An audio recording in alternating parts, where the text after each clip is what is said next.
الحمد لله رب العالمين والصلاة والسلام على سيد الأنبياء والمرسلين وعلى آله وأصحابه أجمعين أما بعد أعوذ بالله من الشيطان الرجيم بسم الله الرحمن الرحيم والذين اتخذوا مسجدا ضرارا وكفرا وتفريقا بين المؤمنين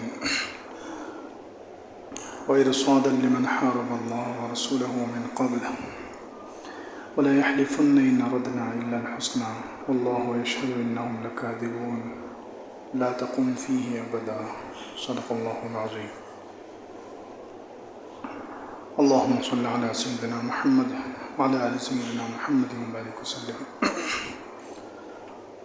اللهم صل على سيدنا محمد وعلى آل سيدنا محمد وبارك وسلم اللهم صل على سيدنا محمد وعلى آل سيدنا محمد وبارك وسلم. بزرگان محترم، حضور اقدس صلی اللہ علیہ وسلم کی مبارک اور پاکیزہ سیرت کا تذکرہ چل رہا ہے. غزوہ تبوک سے واپس آنے کا واقعہ بیان کیا جا رہا تھا. اب اسی غزوہ تبوک سے واپسی کے موقع پر حضرت معاذ بن جبل رضی اللہ عنہ کی ایک حدیث ہے. حضرت معاذ بن جبل رضی اللہ عنہ مشہور صحابی ہیں. وہ کہتے ہیں کہ غزوہ تبوک سے واپسی کے وقت میں نے ایک جگہ حضور اقدس صلی اللہ علیہ وسلم کو تنہا یعنی خالی دیکھا. آپ کے آس پاس کوئی نہیں تھا. حضرت معاذ بن جبل رضی اللہ عنہ حضور اقدس صلی اللہ علیہ وسلم کے پاس گئے اور حضور اقدس صلی اللہ علیہ وسلم سے پوچھا کہ اللہ کے رسول صلی اللہ علیہ وسلم اخبرنی بعمل یدخلنی الجنہ ویباعدنی من النار، مجھے کوئی ایسا عمل بتلا دیجئے جو مجھے جنت میں داخل کر دے اور جہنم سے مجھے بچا دے.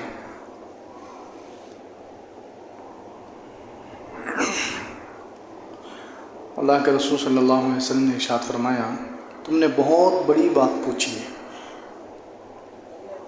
تم نے بہت بڑی بات پوچھی ہے، بہت بڑی چیز پوچھی ہے. جنت میں داخل ہو جانا اور جہنم سے بچ جانا واقعتاً بہت بڑی بات ہے. اللہ کے رسول صلی اللہ علیہ وسلم نے ارشاد فرمایا کہ تم نے بہت بڑی چیز پوچھی ہے، لیکن جس کے لیے اللہ آسان کر دے اس کے لیے یہ آسان ہے. آگے فرمایا کہ جنت میں داخل ہونے اور جہنم سے بچنے کے لیے تم اللہ کے ایک ہونے کی گواہی دو، اللہ کی عبادت کرو، اللہ کے ساتھ کسی کو شریک نہ کرو، وتقیموا الصلاۃ، نماز قائم کرو، وتؤدوا الزکاۃ، زکوٰۃ ادا کرو، اور رمضان کے روزے رکھو اور بیت اللہ کا حج کرو. یہ حضور اقدس صلی اللہ علیہ وسلم نے ان کو جواب دیا جنت میں داخلے کے لیے اور جہنم سے بچنے کے لیے. پھر اللہ کے رسول صلی اللہ علیہ وسلم نے خود سے حضرت معاذ سے پوچھا الا ادلک علی ابواب الخیر، کیا میں تمہیں خیر کے دروازے نہ بتاؤں؟ جب دیکھا کہ ان کے اندر اتنی حرص ہے ماشاءاللہ، اتنی ان کے اندر نئی بات معلوم کرنے کا اتنا جذبہ ہے، ولولہ ہے، اس کو دیکھ کر حضور اقدس صلی اللہ علیہ وسلم نے خود سے ان سے کہا کہ کیا میں تمہیں خیر کے دروازے نہ بتاؤں؟ الا ادلک علی ابواب الخیر. تو انہوں نے کہا کہ کیوں نہیں اللہ کے رسول صلی اللہ علیہ وسلم، ضرور بتلائی. حضور صلی اللہ علیہ وسلم نے فرمایا الصوم جنۃ، اور روزہ ڈھال ہے. سب سے پہلے خیر کا دروازہ بتلایا کہ روزہ ڈھال ہے. بہت بڑا عمل ہے کہ روزہ یہ انسان کو جہنم سے بچانے کے لیے آڑ اور ڈھال بن جاتا ہے. ڈھال سے مطلب علماء نے اس کی تشریح کی ہے کہ یہ ڈھال ہے انسان کے اور جہنم کے درمیان، آڑ ہے. اسی طریقے سے ڈھال ہے انسان کے اور اس کے نفس اور شیطان کے درمیان، کہ جو روزہ رکھتا ہے نفس اور شیطان اس کو جلدی بہکا نہیں سکتے ہیں، جلدی گمراہ نہیں کر سکتے ہیں. نفس اور شیطان کے چنگل سے وہ محفوظ رہتا ہے جو روزے رکھتا ہے.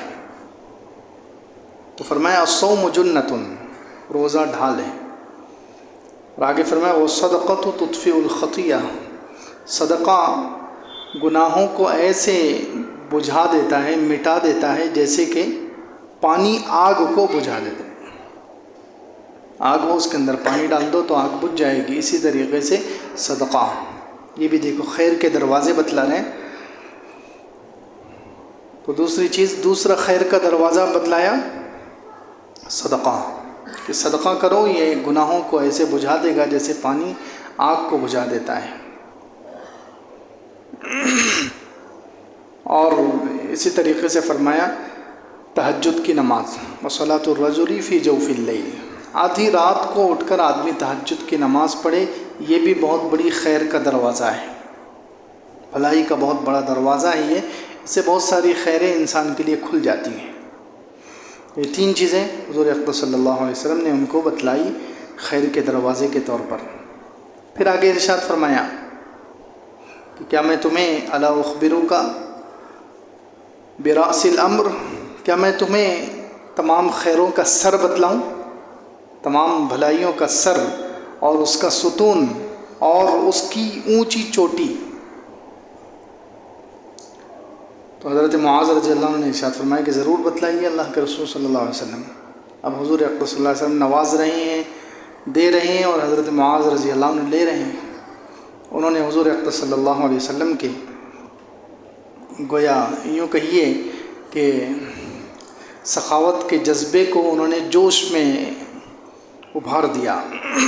حضرت معاذ رضی اللہ عنہ نے سوال کر کے حضور اقدس صلی اللہ علیہ وسلم کا جو امت کو دینے کا جذبہ تھا وہ اتنا ابھرا کہ بڑی بڑی چیزیں اللہ کے رسول صلی اللہ علیہ وسلم نے اس حدیث میں امت کو اور حضرت معاذ رضی اللہ عنہ کو بتلا دی۔ آگے خود ارشاد فرمایا کہ کیا میں تمہیں رأس الامر بتلاؤں، تمام خیروں کا سر کیا ہے؟ رأس الامر وہ اسلام ہے، یعنی اسلام جس کے پاس ہے اسی کو تمام خیر مل سکتی ہے۔ کافروں کو کوئی خیر اور بھلائی مل جائے اس کا تصور ہی نہیں ہے، کسی مشرک کو، کسی کافر کو بھلائی مل جائے یہ نہیں ہو سکتا۔ تمام خیروں کا سر وہ اسلام ہے، جس کے پاس اسلام ہے وہ تمام خیر حاصل کر سکتا ہے، تمام بھلائیاں سمیٹ سکتا ہے، اور جس کے پاس اسلام نہیں ہے وہ کوئی خیر بھی نہیں حاصل کر سکتا۔ اللہ کا شکر ہے اللہ نے ہمیں اسلام دے دیا ہے، الحمدللہ۔ اللہ تعالیٰ اسی پر ہمیں خاتمہ بھی عطا فرمائے، آمین۔ تو فرمایا کہ تمام خیروں کا سر، راس، وہ اسلام ہے، اور ستون وعمودہ الصلاۃ، تمام خیروں کے جو ستون ہے وہ نماز ہے، ستون نماز ہے۔ نماز جس کی زندگی میں نہیں ہے، جس کی نماز کمزور ہے یا نماز ہی اس کی زندگی میں نہیں ہے، پابندی والی، چھوڑ پکڑ والی، پابندی والی نہیں ہے، تو سمجھو اس کا ستون، خیر کا ستون اس نے گرا دیا۔ چھت کے درمیان ستون ہی نہ رہے تو چھت تو فرش سے لگ جائے گی، چھت تو نیچے آ جائے گی، ایسی چھت کیا کام کی جو فرش سے لگی ہوئی ہو۔ تو فرمایا کہ تمام خیروں کا ستون وہ نماز ہے۔ پھر آگے فرمایا وَذُرْوَةُ السَّنَامِ الجہاد فی سبیل اللہ، اور تمام خیروں کی جو چوٹی ہے، سب سے اونچی خیر، سب سے اونچا درجہ جس کو کرنے کے بعد انسان اسلام کی بہت اونچی چوٹی پر پہنچ جاتا ہے، وہ جہاد فی سبیل اللہ، اللہ کے دشمنوں سے لڑنا، یہ مطلب ہے جہاد فی سبیل اللہ، اللہ کے دشمنوں سے لڑنا، کافروں سے لڑنا، یہ جہاد فی سبیل اللہ، یہ اسلام کی سب سے بڑی چوٹی ہے۔ اب اس کے بعد پھر حضور اقدس صلی اللہ علیہ وسلم نے پوچھا الا اخبرک بملاک ذلک کلہ، اب سر بتلا دیا، ستون بتلا دیا، اور سب سے اونچی چوٹی بتلا دی، اب سب کی جڑ بتلا رہے ہیں۔ اب فرمایا الا اخبرک بملاک ذلک کلہ، کیا میں تمہیں ان تمام کی، اسلام ہے، جہاد ہے، نماز ہے، سب کی جڑ بتلاتا ہوں۔ اللہ کے رسول صلی اللہ علیہ وسلم نے پوچھا حضرت معاذ سے بتلاؤں؟ تو حضرت معاذ نے کہا کیوں نہیں اللہ کے رسول، ضرور بتلائیے۔ تو حضور صلی اللہ علیہ وسلم نے اخذ بلسانہ، اپنی زبان کو پکڑا اور فرمایا تکف ہذہ، اس کو تو قابو میں رکھ۔ اللہ اکبر، زبان کتنی خطرناک حدیث ہے، دیکھیں زبان کی اہمیت بتلائی جا رہی ہے، اور زبان کا فساد بھی بتلایا جا رہا ہے کہ زبان اگر بگڑ جائے انسان کی تو نہ اس کی نماز باقی رہے گی، نہ اس کا جہاد باقی رہے گا، نہ اس کا اسلام باقی رہے گا۔ زبان کیونکہ بہت عجیب نعمت ہے اللہ تعالیٰ کی، تمام کی جڑ بتلایا، اسلام، نماز، جہاد، سب کی جڑ حضور اقدس صلی اللہ علیہ وسلم نے ارشاد فرمایا وہ زبان کہ تو اس کو قابو میں رکھ لے تو تیرا ہر پورا دین، پوری نمازیں، پورے اعمال محفوظ رہیں گے، اور اگر اس پر قابو نہیں ہے، زبان پر کنٹرول نہیں ہے، تو پھر انسان نمازیں پڑھتا رہے، دیندار سمجھتا رہے، داڑھی رکھ لے اور سارے خیر کے کام کر لے، وہ کوئی کام کے نہیں ہے۔ زبان اگر کنٹرول میں نہیں ہے، زبان اور قابو میں نہیں ہے، بہت امام غزالی رحمۃ اللہ علیہ اس لیے کہتے ہیں کہ جرم ہو صغیر و جرم ہو کبیر، زبان ایسی چیز ہے اس کا سائز بہت چھوٹا ہے لیکن اس کا جرم جو ہے بہت بڑا ہے، اس کا سائز بہت چھوٹا ہے۔ زبان بدن میں ہاتھ بہت لمبا ہوتا ہے، پیر بہت بڑے ہوتے ہیں، پیٹ بہت بڑا ہے انسان کا، لیکن زبان چھوٹی سی، لیکن وہ جو آگ لگاتی ہے، جراحات السنان لها التیام ولا یلتام ما جرح اللسان، تیر اور تلوار کے زخم بھر جاتے ہیں، اچھے ہو جاتے ہیں، لیکن زبان کا زخم جلدی نہیں بھرتا۔ زبان سے کسی کو گالی دے دو، کسی کو تانا دے دو، بیچارہ آگ بگولا ہو جائے گا اور سالوں تک وہ جملہ یاد رکھے گا۔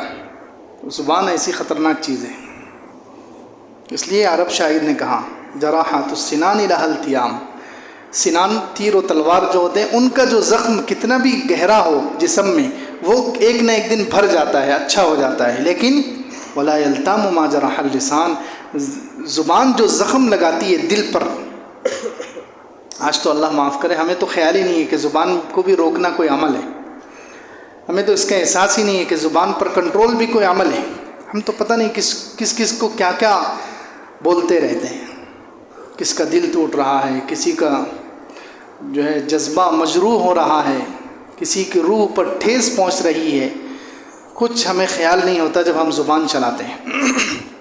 اس لیے زبان کو بہت کنٹرول میں، اللہ کے رسول صلی اللہ علیہ وسلم نے کتنی بڑی بات ارشاد فرمائی کہ جہاد کی اور نماز کی اور اسلام کی جڑ یہ زبان کو کنٹرول، زبان کنٹرول میں نہیں ہے تو جڑ ہی نہیں ہے، پھر جڑ ہی نہیں ہے تو درخت کیا محفوظ رہے گا، اس لیے زبان پر کنٹرول۔ ایک اور صحابی تھے سفیان ابن عبداللہ رضی اللہ عنہ، انہوں نے پوچھا تھا کہ اللہ کے رسول صلی اللہ علیہ وسلم مجھے کوئی مضبوط اسلام کی کڑی بتلا دے جس کو میں پکڑ لوں۔ اللہ کے رسول صلی اللہ علیہ وسلم نے ارشاد فرمایا قل لا الہ الا اللہ ثم استقم، لا الہ الا اللہ کہو اور اس پر استقامت سے رہو، پابند رہو، جمے رہو۔ انہوں نے پھر پوچھا کہ اللہ کے رسول ما اخوف ما تخاف علیہ، اللہ کے رسول صلی اللہ علیہ وسلم سب سے زیادہ آپ کو مجھ پر کس چیز کا ڈر ہے،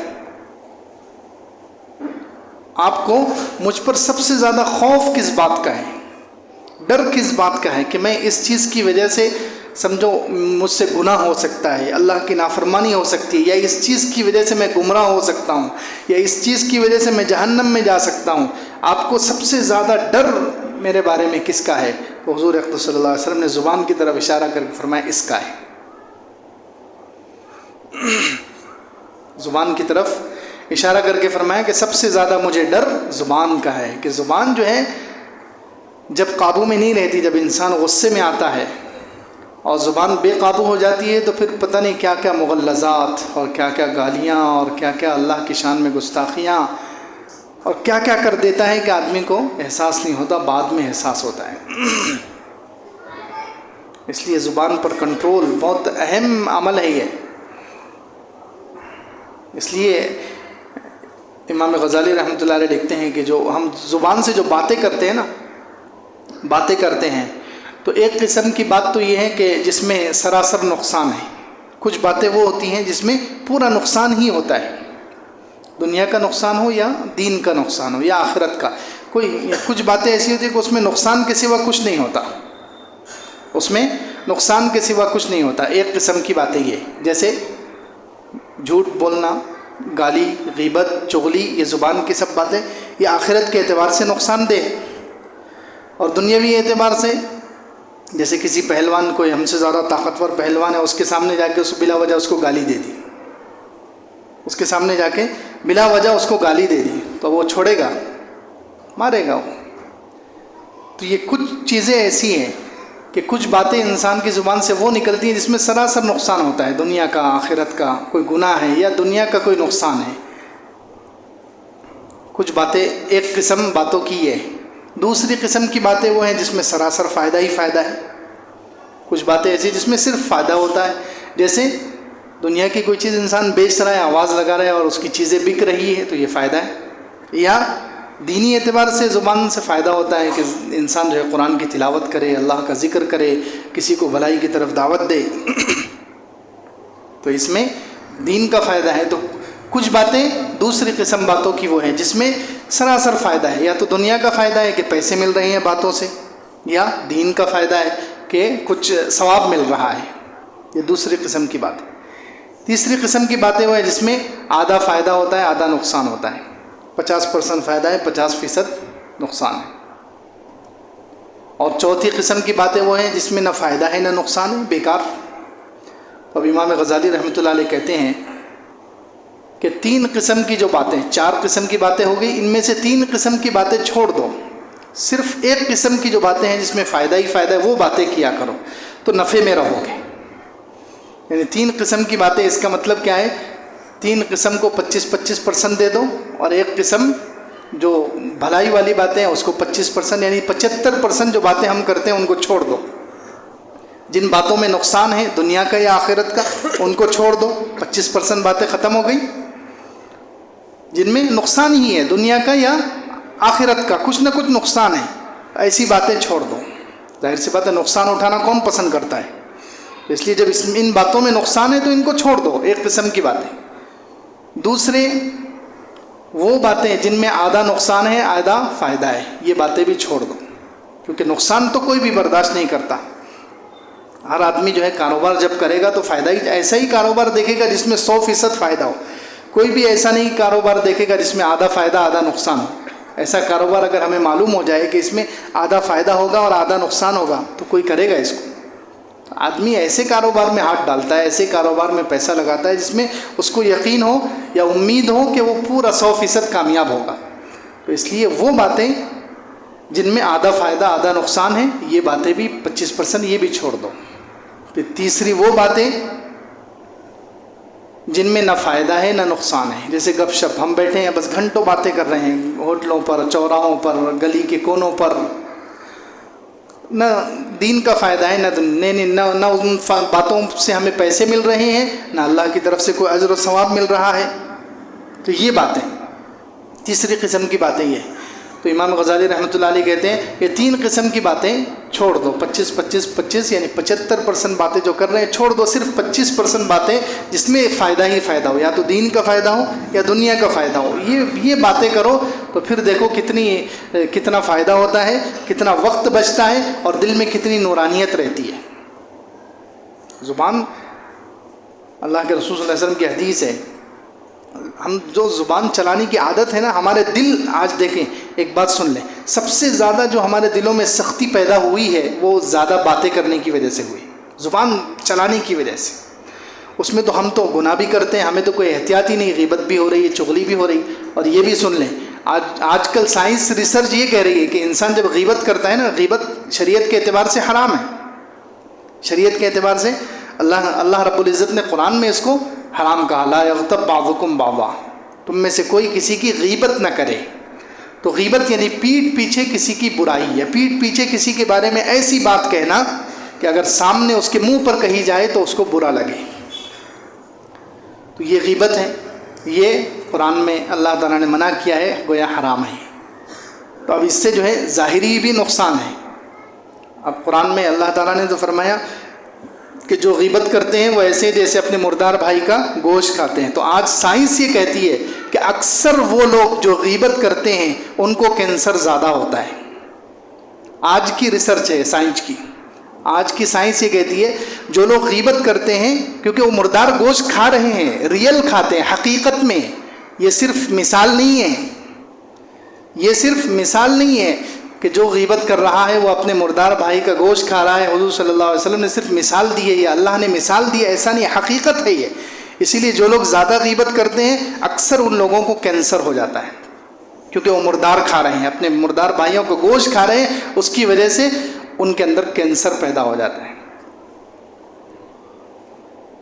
تو خیر یہ زبان کے نقصانات ہیں کہ زبان کو حرام کاموں سے بچایا جائے، جتنے حرام کام ہیں، جھوٹ، غیبت، چغلی، ان ساری چیزوں سے زبان کو روکیں۔ اسی طریقے سے جو بیکار باتیں ہیں ان سے بھی روکیں، کیونکہ بات یہ چل رہی تھی کہ ہمارے اندر جو سب سے زیادہ سختی پیدا ہوئی، دل جو ہمارے سخت ہو گئے، ہمیں کبھی آخرت کی یاد پر رونا نہیں آتا، گناہ یاد کر کے رونا نہیں آتا، قرآن کی تلاوت پر ہمیں رونا نہیں آتا، جو سب سے زیادہ ہمارے دلوں میں سختی پیدا ہوئی ہے وہ زیادہ بولنے کی، زبان زیادہ چلانے کی وجہ سے۔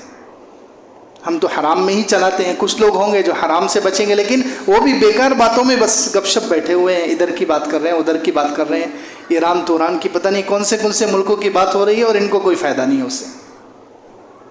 تو زیادہ بولنے کی وجہ سے دل مردہ ہوتا ہے، دل سخت ہوتا ہے، اور ہمارے دل جو سب سے زیادہ سخت ہوئے زیادہ بولنے کی وجہ سے، اور اس پر حدیث ہے، اللہ کے رسول صلی اللہ علیہ وسلم نے ارشاد فرمایا کہ لا تکثروا الکلام بغیر ذکر اللہ، اللہ کے ذکر کے بغیر زیادہ باتیں مت کیا کرو، فإن کثرۃ الکلام بغیر ذکر اللہ قسوۃ للقلب۔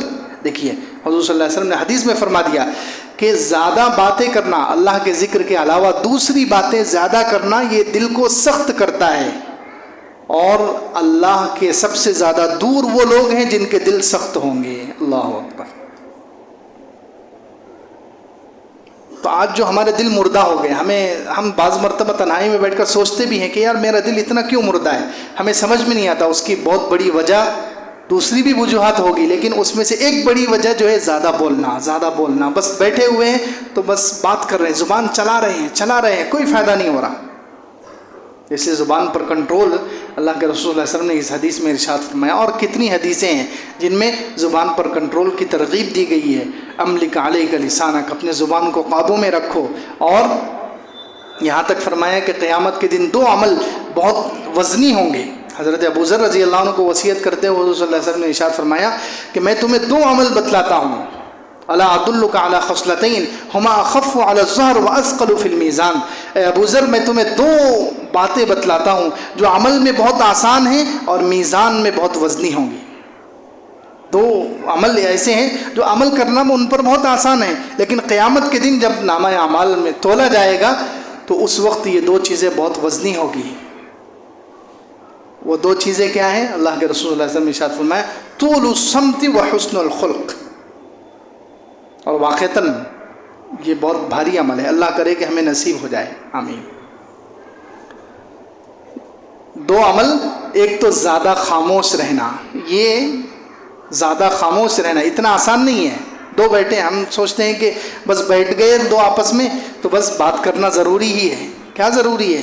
کچھ کام ہے تو بات کر لو، نہیں تو خاموش رہو۔ خاموش رہنا بھی اگر یہ سوچ کر انسان خاموش رہے کہ اللہ کا حکم ہے، اللہ کے رسول صلی اللہ علیہ وسلم کو یہ عمل پسند تھا، تو اس پر بھی، خاموشی پر بھی ثواب ملے گا۔ حضور صلی اللہ علیہ وسلم کی تو صفت ہی تھی طویل الصمت، اکثر خاموش رہتے تھے، لمبی خاموشی ہوتی تھی۔ حضور صلی اللہ علیہ وسلم کی خاموشی اکثر لمبی ہو جاتی تھی، اکثر خاموش رہتے تھے، بلا وجہ نہیں بولتے تھے۔ آج ہم بلا وجہ بولنے کی عادت ہے، کوئی بازو میں آ کر بیٹھ گیا تو ہم سمجھتے ہیں اب بولنا فرض ہو گیا، اللہ کا حکم آ گیا جیسے کہ اب بولو۔ کیا ضروری ہے؟ کام ہے تو بولو، نہیں تو خاموش رہو۔ کوئی ضروری نہیں ہے بازو میں کوئی آ کر بیٹھا ہے تو اس سے بات ہی کرو، کام ہے تو بات کر لو، نہیں تو خاموش رہو۔ تو یہاں حدیث میں فرمایا 2 عمل قیامت کے دن بہت وزنی ہوں گے اور عمل میں بہت آسان ہے۔ طول الصمت، ایک ہے زیادہ خاموش رہنا، لمبی خاموشی، اور دوسرے وحسن الخلق، اچھے اخلاق۔ دونوں بھی بہت بھاری ہے، اسی لیے فرمایا والذی نفسی بیدہ ما عمل الخلائق بمثلہ، ما، اس ذات کی قسم جس کے قبضے میں میری جان ہے، مخلوق قیامت کے دن ان دونوں جیسے عمل پیش نہیں کر سکے گی۔ یہ 2 عمل جو لے کر آئے گا وہ بہت فخر کرے گا کہ دیکھو میرے پاس کتنے بڑے عمل ہیں، اور جن کے پاس یہ نہیں ہوگے وہ بیچارہ تہی دامن مفلس خالی ہاتھ ہوگا۔ تو اس لیے زبان پر کنٹرول۔ خیر، یہ اسی غزوہ تبوک کے موقع پر اللہ کے رسول صلی اللہ علیہ وسلم نے یہ حدیث ارشاد فرمائی تھی، اس لیے اس کا تذکرہ کر دیا گیا۔ آگے اللہ کے رسول صلی اللہ علیہ وسلم جب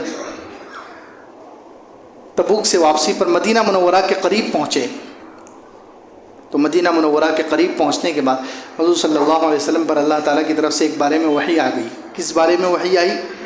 کہ جب حضور صلی اللہ علیہ وسلم غزوہ تبوک کے لیے نکل رہے تھے تو مدینہ منورہ میں مسجد قباء جو ہے مسجد قباء کے پاس منافقین نے ایک جگہ خریدی اور وہاں مسجد بنائی. مسجد قباء جو ہے اس کے پاس منافقین نے ایک جگہ خریدی اور وہاں انہوں نے مسجد بنائی ہے. حالانکہ مسجد نہیں تھی، وہ انہوں نے وہ جگہ خریدی تھی. اصل کس لیے؟ وہ اللہ تعالیٰ نے قرآن میں خود بیان کیا ہے کہ انہوں نے مسجد اس لیے بنائی ہے والذین اتخذوا مسجدا ضرارا وکفرا وتفریقا بین المؤمنین، نقصان پہنچانے کے لیے، مسلمانوں میں توڑ پیدا کرنے کے لیے، مسلمانوں میں توڑ پیدا کرنے کے لیے، وَإِرْصَادًا لِمَنْ حَارَبَ اللَّهَ وَرَسُولَهُ، اور اللہ اور اس کے رسول کے دشمنوں کو ٹھکانہ دینے کے لیے. یہ پہلے واقعہ گزر چکا. ابو عامر نام کا ایک شخص تھا جو حضور اقدس صلی اللہ علیہ وسلم کا بہت سخت دشمن تھا. پہلے مدینہ منورہ کا رہنے والا، عبادت گزار، راہب بول کر مشہور تھا. لیکن جیسے ہی حضور اقدس صلی اللہ علیہ وسلم مدینہ منورہ ہجرت کر کے تشریف لائے تو اب لوگوں نے اس کو پوچھنا چھوڑ دیا. سب حضور صلی اللہ علیہ وسلم سے بیعت ہو گئے، سب حضور صلی اللہ علیہ وسلم کو ماننے لگے. اس ابو عامر کو کوئی پسند نہیں کرتا تھا. تو اب وہ جو ہے حضور کا مخالف ہو گیا. حضور اقدس صلی اللہ علیہ وسلم کے بارے میں اس کے اندر حسد اور جلن پیدا ہو گئی. اب وہ یہاں سے مدینہ منورہ سے گیا، مکے والوں کو اس نے بہکایا. غزوہ احد میں وہی مکے والوں کو ابھار کر لایا تھا اور غزوہ احد کے میدان میں اس نے گڑھا کیا تھا جس میں حضور اقدس صلی اللہ علیہ وسلم اس گڑھے میں گر گئے تھے، جس کی وجہ سے آپ صلی اللہ علیہ وسلم کے مبارک دانت شہید ہو گئے تھے. تو یہ ابو عامر پہلے مشرک تھا، بعد میں منافق بن گیا، یہودی. تو اس کا یہ پلان تھا کہ اب جو ہے ہمیں مسلمانوں کو نقصان پہنچانا ہے، مسلمانوں کی طاقت بڑھتی جا رہی ہے، تو اب ان کو نقصان پہنچانے کے لیے ہمیں مدینہ منورہ میں کوئی ٹھکانہ چاہیے. مدینہ منورہ وہ اسلام کا گڑھ ہے. اللہ کے رسول صلی اللہ علیہ وسلم اور صحابہ کرام سارے بڑے بڑے وہیں قیام کرتے ہیں. تو اس لیے اب ہمیں اسلام کے اس گڑھ میں، اسلام کی اس راجدھانی میں ہمیں کوئی جگہ چاہیے. مسجد کے نام سے ہی صحیح ہم کوئی جگہ لیں گے اور وہاں بیٹھ کر ہم مسلمانوں کے خلاف، اسلام کے خلاف سازشیں کریں گے، مسلمانوں کو نقصان پہنچائیں گے، ان میں توڑ پیدا کریں گے. اس نیت سے اس نے اپنے جو منافق ساتھی تھے ان کو تیار کیا اور اس نے وہ مسجد کے لیے جگہ خریدی اور مسجد بنائی. اور جب حضور صلی اللہ علیہ وسلم غزوہ تبوک کے لیے نکل رہے تھے تو کچھ منافق آئے، انہوں نے کہا کہ اللہ کے رسول صلی اللہ علیہ وسلم ہم نے مسجد قباء کے قریب ایک مسجد بنائی ہے، ہم میں بہت سارے بوڑھے لوگ ہیں جو قباء تک جا نہیں سکتے، قباء ہمارے گھروں سے تھوڑی دور ہے تو وہاں جانا مشکل ہوتا ہے، اس لیے ہم نے اپنے گھروں سے قریب ایک مسجد بنائی ہے، آپ اس کا افتتاح کر لیں، آپ وہاں جا کر 2 رکعت نماز پڑھ لیں برکت کے لیے. ان کا منشا یہ تھا کہ اگر حضور صلی اللہ علیہ وسلم نے اس کو مسجد مان لیا اور حضور اقدس صلی اللہ علیہ وسلم نے وہاں 2 رکعت پڑھ لی تو پھر سارے مسلمان بھی اس کو مان لیں گے. یہ نیت سے انہوں نے کہا. لیکن اللہ کے رسول صلی اللہ علیہ وسلم نے اس وقت معذرت کر لی کہ نہیں، میں تو ابھی غزوہ تبوک کی تیاری کر رہا ہوں، واپسی میں دیکھیں گے. یہ حضور صلی اللہ علیہ وسلم نے ان سے کہا. اب جب واپسی میں حضور اقدس صلی اللہ علیہ وسلم تبوک سے واپس ہوتے ہوئے مدینے کے قریب آئے تو پھر منافق آ گئے اور انہوں نے درخواست کی کہ اللہ کے رسول صلی اللہ علیہ وسلم آپ نے وعدہ کیا تھا کہ واپسی میں نماز پڑھیں گے، تو آپ اس مسجد میں 2 رکعت نماز ادا کر دیجئے.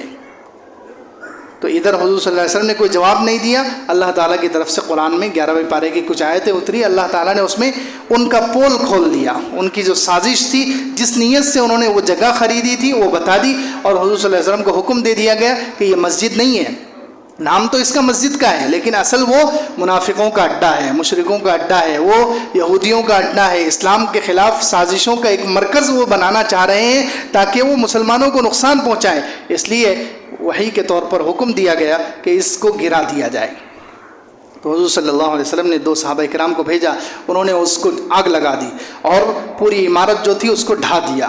اللہ تعالیٰ نے قرآن میں تذکرہ کیا والذین اتخذوا مسجدا ضرارا وکفرا، کہ جنہوں نے مسجد بنائی ہے، نام اس کا مسجد تھا لیکن مقصد نقصان پہنچانا، ضرارا وتفریقا بین المؤمنین، مومنوں کے درمیان، ایمان والوں کے درمیان توڑ پیدا کرنا، وَإِرْصَادًا لِمَنْ حَارَبَ اللَّهَ وَرَسُولَهُ، اللہ اور اس کے رسول کے جو دشمن ہیں ان کو ٹھکانہ مہیا کرنا، ان کو پناہ دینا.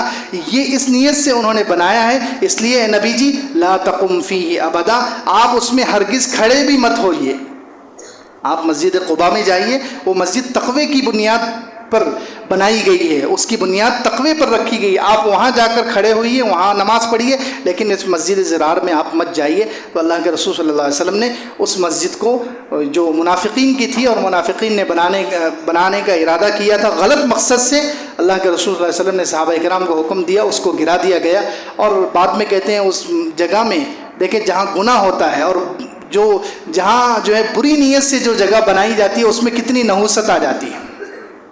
بعد میں اللہ کے رسول صلی اللہ علیہ وسلم نے وہ جگہ ایک صحابی کو دے دی تھی کچھ دنوں کے لیے، تو وہ صحابی کہتے ہیں کہ میں جب تک اس گھر میں رہا میرے گھر کوئی اولاد نہیں ہوئی، مجھے بچہ نہیں ہوا، اور ہم نے پانی کے لیے وہاں سے کنواں کھودنا چاہا تو وہاں صرف دھواں نکلا، پانی بھی نہیں تھا۔ اتنی جگہ وہ خراب ہو گئی کیونکہ اس جگہ جو ہے انہوں نے بری نیت کی تھی اور اسلام کے خلاف جو ہے سازشوں کا مرکز بنانے کا ارادہ کیا تھا، تو وہاں اتنی نحوست آ گئی۔